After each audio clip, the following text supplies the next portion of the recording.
Iron dome, iron beam തുടങ്ങിയ നൂതനമായ അത്യാധുനിക പ്രതിരോധ മാർഗങ്ങളാണ് ഇസ്രയേൽ ഹമാസിനെതിരായി പോരാടാനായി ഉപയോഗിച്ചുകൊണ്ടിരിക്കുന്നത്. അധികം രാജ്യങ്ങൾ ഉപയോഗിക്കാത്ത ഒരു പ്രതിരോധ മാർഗമാണ് അയൺ ഡോം സാങ്കേതികവിദ്യ. എന്നാൽ ഇപ്പോൾ ടൈംസ് ഓഫ് ഇസ്രയേൽ റിപ്പോർട്ട് ചെയ്യുന്നതനുസരിച്ച് സീ ഡോം എന്ന നാവിക വ്യോമ പ്രതിരോധ സംവിധാനം ആക്രമണത്തിനായി ഇസ്രയേൽ ഉപയോഗിച്ചിരിക്കുകയാണ്.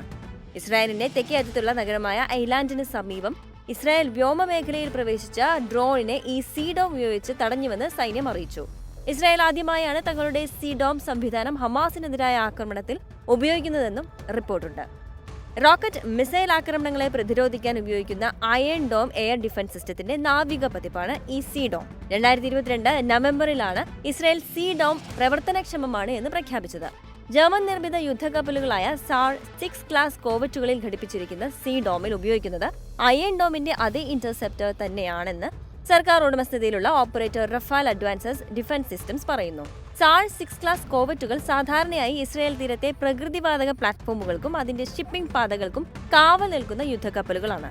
ഇസ്രായേൽ നാവികസേനയുടെ മിസൈൽ പ്രതിരോധ സംവിധാനങ്ങളെ കൂടുതൽ ശക്തിപ്പെടുത്തുന്നതാണ് ഈ സീ ഡോം.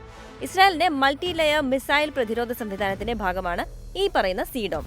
ദീർഘദൂര മിസൈലുകൾ മുതൽ ഹ്രസ്വദൂര റോക്കറ്റുകൾ വരെ എല്ലാം തടയാൻ കഴിവുള്ള ആയുധങ്ങൾ ഉൾപ്പെടുന്ന സംവിധാനമാണ് ഈ സീ ഡോം. സംശയാസ്പദമായ രീതിയിൽ ഏരിയൽ ടാർഗറ്റ് ഇസ്രായേൽ വ്യോമാതിർത്തിയിൽ പ്രവേശിച്ചതിന് ശേഷമാണ് എയ്ലാൻഡിൽ ഡ്രോൺ നുഴഞ്ഞുകയറ്റ സൈറണുകൾ ഇസ്രായേൽ പ്രതിരോധ സേന മുഴക്കിയത്. ശത്രുവിന്റെ ആക്രമണത്തെ ചെറുക്കാൻ സജ്ജരായിരിക്കുന്ന ഇസ്രായേൽ ഈ നുഴഞ്ഞുകയറ്റത്തെ മുൻകൂട്ടി കണ്ടാണ് സീ ഡോം തയ്യാറാക്കി വെച്ചത്.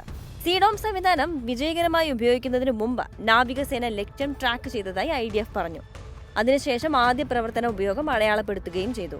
ആക്രമണത്തിൽ ആളപായമോ നാശനഷ്ടങ്ങളോ ഇല്ല എന്ന് റിപ്പോർട്ട് ചെയ്തിട്ടുണ്ട്. സംശയാസ്പദമായ ലക്ഷ്യം ഡ്രോൺ ആയിരുന്നു എന്ന് IDF വക്താക്കൾ സ്ഥിരീകരിച്ചിട്ടുണ്ടായിരുന്നില്ല. എന്നാൽ ഇത് സീ ഡോമിന്റെ ആദ്യ പ്രവർത്തനമാണെന്ന് IDF പറയുകയുണ്ടായി. യമനിലെ ഹൂതികൾ, ഇസ്ലാമിക് റെസിസ്റ്റൻസ് ഓഫ് ഇറാഖ്, ലബനനിലെ ഹിസ്ബുള്ളയുമായി ബന്ധമുള്ള സിറിയയിലെ ഒരു സംഘം എന്നിവയുൾപ്പെടെ ഇറാൻ പിന്തുണയുള്ള ഗ്രൂപ്പുകൾ ഒക്ടോബർ 7 മുതൽ നിരവധി തവണ ഐലാത്ത് എന്ന ഇസ്രായേൽ സിറ്റി ആക്രമിച്ചിട്ടുണ്ട്. അതുകൊണ്ട് തന്നെ ഈ പ്രദേശം എപ്പോഴും ഇസ്രായേൽ നിരീക്ഷണത്തിലുമാണ്.